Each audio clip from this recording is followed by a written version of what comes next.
नमस्कार, आप देख रहे हैं टाइम 7 न्यूज़। कानपुर नवस्था से खास खबर। ऐसा क्या है, समाज में विवादित भूमि पर फैसले पीढ़ी दर पीढ़ी नहीं हो पाते। बजरंगपुरी के एक पार्क में वर्षों से किया जा रहा कब्जे का प्रयास।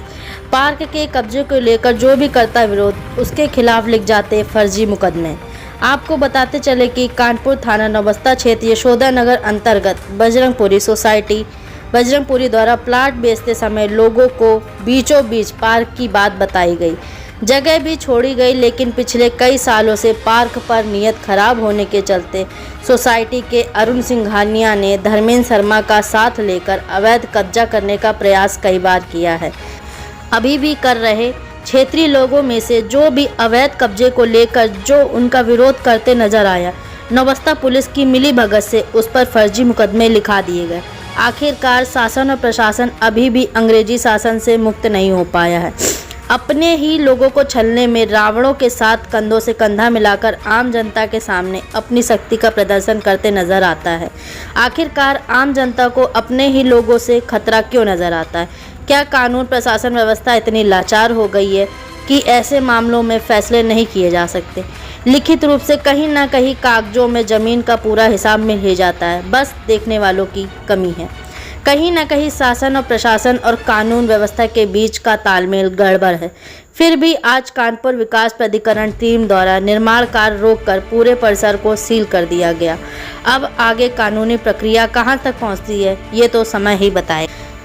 क्षेत्रीय निवासी राम विशाल शुक्ला ने स्पष्ट करते हुए बताया कि माननीय उच्च न्यायालय ने इसे पार्क घोषित किया है, यहाँ पार्क ही होना चाहिए, जबकि भूमाफिया द्वारा जबरन कब्जा किया जा रहा है। समाज सेवी ब्रजराज सिंह राजावत और अवधेश मिश्रा के हस्तक्षेप के बाद केडीए द्वारा परिसर को सील किया गया। यहाँ पर इस बात का उल्लेख करना अत्यंत आवश्यक हो जाता है कि उच्च न्यायालय के फैसला देने के बाद भी शासन और प्रशासन को सोचने के लिए बचता क्या है? क्यों कोई कड़ी कार्यवाही नहीं कर रहे? दाल में कुछ तो काला है। उत्तर प्रदेश और देश से जुड़ी ताज़ा खबरों से रूबरू होने के लिए हमारे चैनल को सब्सक्राइब करें, लाइक करें और बेल आइकन को दबाना ना भूलें। के ऊपर कुछ मुकदमे भी दर्ज कराए गए थे रंगदारी के, क्या है वो उसका मामला? धर्मेंद्र शर्मा ने जो है इसमें कब्जा करने के लिए पुलिस से साठगांठ करके एक झूठा मुकदमा हमारे ऊपर रंगदारी 420, 447, 300 मुकदमा कब्जा करवाया है, जिसमें माननीय उच्च न्यायालय ने द्वारा जो है उस पर स्टे आदेश पारित किया गया है और थाना नवस्था आज तक उस पर चार्जशीट नहीं दाखिल कर रहा। आपकी उम्र कितनी होगी? हमारी उम्र लगभग 70 साल है। तो क्या था पूरा मामला और क्या कार्रवाई केडीए द्वारा की गई, पूरी बताएं। पहले अपना नाम बताएं, क्या नाम है आपका? हमारा नाम राम विशाल शुक्ला है और ये ज़मीन सोसाइटी द्वारा पार्क के लिए छोड़ी गई थी। इसका मुकदमा माननीय उच्च न्यायालय में चला, जिसमें माननीय उच्च न्यायालय ने इसको पार्क घोषित किया।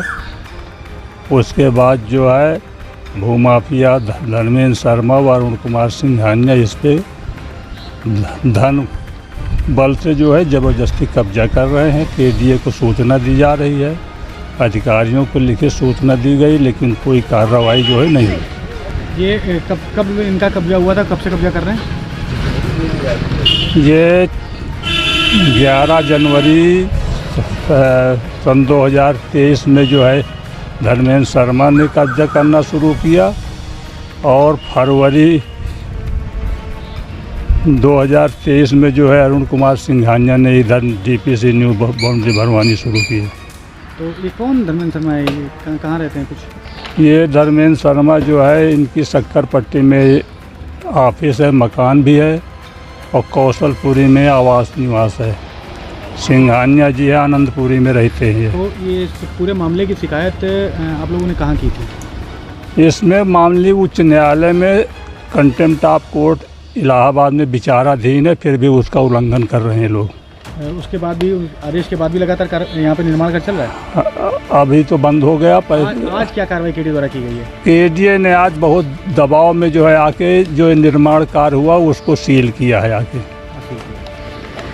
अरुण सिंघानिया ने इस पार्क को जो सोसाइटी के लोगों को शुरुआत में मकान बनाते समय दिया गया था, उस ज़मीन को बाद में एक धर्मेंद्र शर्मा नामक भूमाफिया को बेच दिया, जिस पर धर्मेंद्र शर्मा यहाँ पर निर्माण कार्य करा रहे थे, जिस पर क्षेत्रीय लोग लगातार विरोध कर रहे थे। जब उनका विरोध कर रहे थे, उन क्षेत्रीय लोगों के ऊपर थाना नौबस्ता में धर्मेंद्र शर्मा के द्वारा एक रंगदारी का झूठा मुकदमा पंजीकृत कराया गया, जिसके पश्चात हमने इन लोगों के साथ में इन लोगों के लिए यहाँ पर के कानपुर विकास प्राधिकरण सचिव महोदय को एक लेटर दिया था, जिसमें उन्होंने के द्वारा यहाँ पर क्योंकि इस ज़मीन के किसी भी तरह से कोई भी सर्टिफाइड कागज़, ना पैमाइश, ना नक्शा इन्होंने पास कराया था। उसके बाद इस पर निर्माण कार्य करा रहे थे, जिसका विरोध करते हुए इसको सीलिंग के लिए हमने उपाध्यक्ष महोदय को सूचना प्रेषित की थी।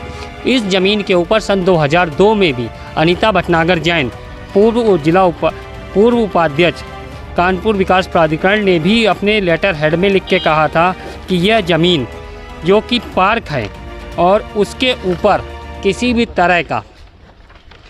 भी तरह की कोई भी जानकारी का कानपुर विकास प्राधिकरण के पास नहीं है। उस ज़मीन पर किसी भी तरह का निर्माण कार्य नहीं हो सकता। इस पर पिछला ध्वस्तीकरण का आदेश जो कि 2008 में इसी ज़मीन के ऊपर इससे पूर्व भी निर्माण कार्य कराया गया था, कराने की कोशिश हुई थी, जिस पर ध्वस्तीकरण का आदेश सन 2008 में केडीए द्वारा किया गया था। इस ज़मीन के ऊपर जब निर्माण कार्य हो रहा था, लगातार थाना प्रशासन को सूचना दी गई, क्योंकि इस ज़मीन का मसला कानपुर विकास प्राधिकरण ने धारा 27 और 28 के अंतर्गत ज़मीन पर निर्माण कार्य रोक रखा था। उसके बावजूद यहाँ पर निर्माण कार्य चौकी इंचार्ज की संलिप्तता के कारण हो रहा था, जिसके कारण यहाँ के भूमाफियाओं के हौसले बुलंद थे। परंतु आज कानपुर विकास प्राधिकरण जो पिछली कई बार यहाँ पर इस ज़मीन को सील करने के लिए आई, परंतु उसको थाने प्रशासन और चौकी प्रशासन द्वारा फोर्स मुहैया न कराने के कारण यह प्रक्रिया पूरी नहीं हो पा रही थी। परंतु आज कमिश्नर साहब के दबाव में चौकी इंचार्ज महोदय द्वारा फोर्स दिए जाने के कारण यहाँ पर इस सीलिंग की प्रक्रिया पूरी हो पाई है। नाम अवधेश मिश्रा है। ये इस पूरे मामले की शिकायत कहाँ की गई थी? मैंने इस पूरे मामले की शिकायत माननीय मुख्यमंत्री पोर्टल पे की। मुख्यमंत्री पोर्टल के बाद जांच आई, तो जांच में थाने ने पहले लिखा कि यहाँ पे कोई निर्माण नहीं हो रहा। उस एवज पे जो है पुलिस कमिश्नर ने भी रिपोर्ट को सर्टिफाइड करते हुए मुख्यमंत्री को प्रेषित करी। फिर मैंने दोबारा शिकायत करी मुख्यमंत्री जी से कि ये जो है रिपोर्ट गलत लगाई गई है, कृपया इसको संज्ञान में लें। तो मुख्यमंत्री जी के यहाँ से जो है केडीए बीसी को पत्र आया कि आप देखिए क्या मामला है। उन्होंने पाया कि ये जो है निर्माण गलत बना हुआ है, तो आज इस पर सीलिंग की कार्रवाई हुई।